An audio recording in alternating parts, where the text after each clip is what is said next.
Hello, hello!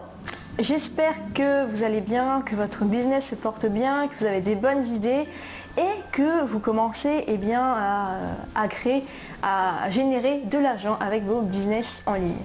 Alors aujourd'hui, je voudrais vous parler de 7 raisons d'être auto-entrepreneur. Alors, lorsque moi j'ai débuté, je voyais l'entrepreneur, le patron d'entreprise un peu comme le mec en costume, moustachu, autoritaire et avec plein de papiers qui travaille tout le temps. Et aujourd'hui, moi-même, je suis auto-entrepreneur, je suis jeune, je ne suis pas un homme, je n'ai pas plein de paperasse et pourtant j'ai pu concilier ça avec les études, donc pas forcément prendre énormément de temps. Et aujourd'hui, donc j'ai vu les derniers chiffres, ça tourne autour de 900 000 auto-entrepreneurs en France.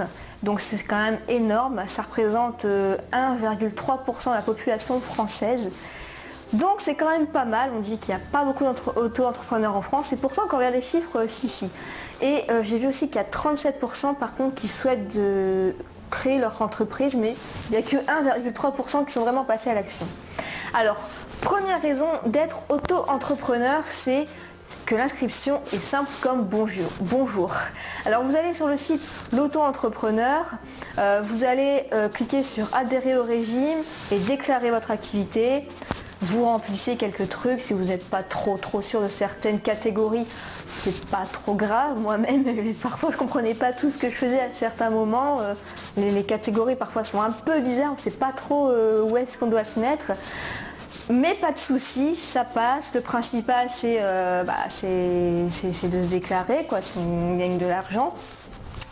Et d'avoir après ensuite notre numéro de SIRET qui arrive. Donc les formalités des entreprises, avoir notre numéro de SIRET. Et j'ai lu aussi dans les sondages qu'il y a 80% des auto-entrepreneurs qui choisissent ce statut d'entreprise. Alors ils pourraient choisir d'autres statuts d'entreprise, pas forcément celui-là, mais choisissent celui-là par rapport surtout à la simplicité des démarches administratives et qu'il n'y en a pas énormément. Enfin, il y en a quand même un peu au début, c'est normal, mais après vous déclarez votre revenu en ligne ou par courrier tous les mois ou tous les trimestres et puis c'est tout, il n'y a rien d'autre à faire. Deuxième chose, c'est qu'il n'y a pas de comptabilité. Enfin, on n'est pas obligé de tenir la comptabilité, on n'est pas obligé d'avoir un comptable au-dessus d'un certain revenu comme dans certaines sociétés, comme dans les EURL ou encore les sociétés par action simplifiée unipersonnelle. Mais on doit juste garder les factures et les recettes au cas où, mais bon, c'est tout ce qu'il y a, pas besoin de faire les mathématiques, là, les prises de tête par rapport à la comptabilité. Troisième chose, c'est qu'il n'y a pas de TVA facturée. Alors ça, merci aussi, il n'y a encore pas de maths là-dessus. Donc toutes les ventes, elles se font hors taxe. Mais pour cela, vous devez ajouter une ligne sur vos factures. Donc c'est la ligne suivante, c'est franchise de TVA, article 293B du Code général des impôts. Alors j'ai fait 50 droits, mais alors cet article-là, je ne sais pas du tout, on n'a jamais étudié le Code général des impôts, à mon avis ça doit bien donner mal à la tête.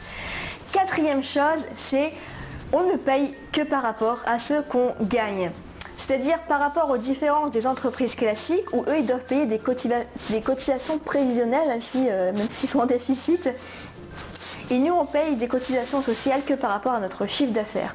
Donc vous avez par exemple, je sais plus, c'est 13% si vous vendez des services et ensuite c'est 1, des brouettes % à déduire, mais c'est par rapport à votre chiffre d'affaires en fait, c'est pas par rapport à quelque chose qui est établi tous les mois, genre 50 € tous les mois, c'est vraiment par rapport à votre chiffre d'affaires, donc ça c'est plutôt sympa, ça vous met pas en dette tout de suite. Cinquième chose, c'est qu'on peut bénéficier de l'ACRE. Alors l'ACRE c'est, je sais même plus ce que c'est, les initiales, aide à la création de... Je sais même plus ce que c'est, je connaissais par cœur, je sais même plus ce que c'est, bref. Je le mettrai aussi en information si vous voulez aller en savoir plus, en tout cas plus que moi. Alors c'est l'exonération des cotisations sociales pendant 1 an.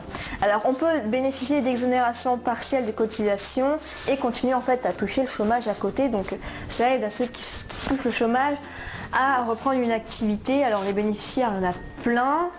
Il y a vraiment plein de catégories. Pareil, hein, je vous mettrai en information si vous voulez bénéficier de l'ACRE, ça peut être plutôt sympa.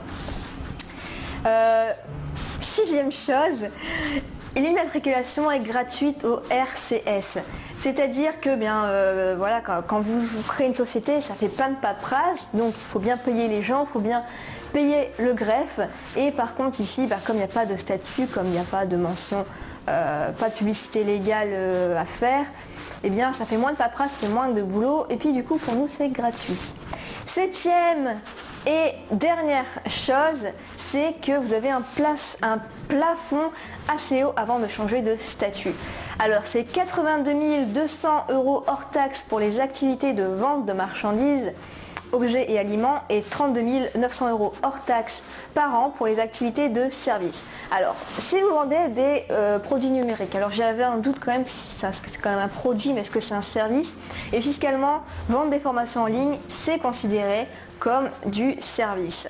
Et donc en fait il faut calculer par rapport à ça, donc pas plus de 32 900 € par an, et j'ai calculé, ça fait 2 741 € par mois. Donc il faut quand même déjà les toucher, hein, c'est déjà pas mal du tout d'avoir ce revenu là, j'aimerais bien.